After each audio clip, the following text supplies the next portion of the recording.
கர்த்தருடைய பரிசுத்த நாமத்திற்கு மகிமை உண்டாகட்டும். எனக்கு அன்பான சகோதர சகோதரிகளுக்கு ஆண்டவராகிய இயேசு கிறிஸ்துவின் இனிய நாமத்தில் நல்வாழ்த்துதலையும் வணக்கத்தையும் தெரிவித்துக் கொள்கிறேன். காலைதோறும் கர்த்தருடைய வார்த்தை என்ற தலைப்பில் நாம் வேத வசனங்களை தியானித்து வருகிறோம். இன்றைக்கு தியானத்திற்கு நாம் எடுத்துக்கொண்ட வேத வசனம் ஏசாயா தீர்க்கதரிசன புஸ்தகம் 1ஆம் அதிகாரம் 17ஆம் வசனம். நன்மை செய்ய படியுங்கள், நியாயத்தை தேடுங்கள், ஒடுக்கப்பட்டவனை ஆதரித்து திக்கற்ற பிள்ளையின் நியாயத்தையும் விதவைகள் வழக்கையும் விசாரியுங்கள். நன்மை செய்வது என்பது நல்ல செயல்களை செய்து மற்றவர்களுக்கு உதவக்கூடிய குணம்.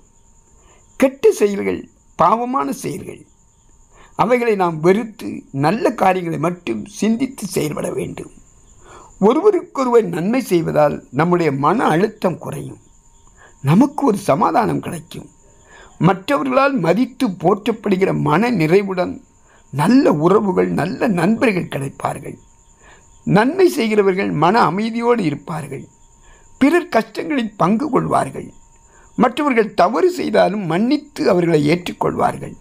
வேதம் சொல்கிறது, அப்போஸ்தலர் நடவடிக்கைகள் 19ஆம் அதிகாரம் 38ஆம் வசனத்திலே, நசரேயனாகிய இயேசுவை தேவன் பரிசுத்த ஆவியினாலும் வல்லமையினாலும் அபிஷேகம் பண்ணினார். தேவன் அவருடனே கூட இருந்தபடியால் அவர் நன்மை செய்கிறவராகவும் பிசாசின் வல்லமையில் அகப்பட்டவர்களை குணமாக்குகிறவர்களாகவும் சுற்றித் திரிந்தார்.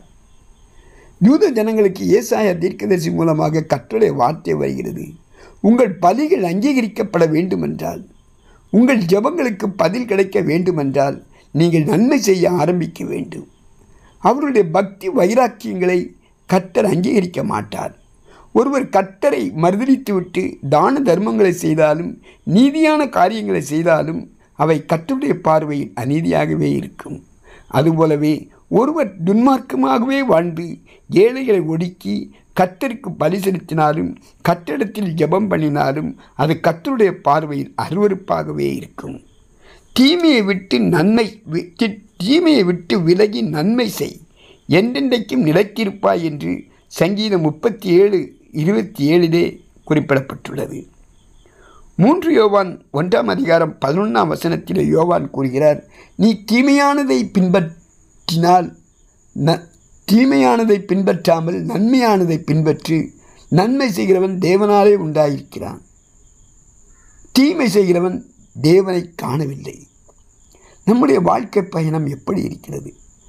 நாம் செய்யும் செயல்கள் நன்மையானதாக இருக்கிறதா என்பதை சிந்தித்து பார்க்க வேண்டும்.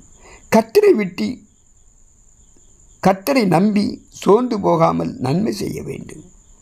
கிறிஸ்துவுக்குள் பிரியமானவர்களே, நன்மை செய்யும்படி உனக்கு திராணி இருக்கும்போது அதை செய்யத்தக்கவர்களுக்கு செய்யாமல் இராதே என்று நீதிமொழிகள் 3:27 சாலமோன் ஞானி எழுதியுள்ளார். நாம் நம்மிலுள்ள தீமைகளை அகற்றிவிட்டு நன்மை செய்ய வேண்டும். எந்த சூழ்நிலையிலும் எவ்விடத்திலும் கிறிஸ்துவை பிரதிபலிக்கும் வகைகளில் எல்லோருக்கும் நன்மையாக செய்ய கடவோம்.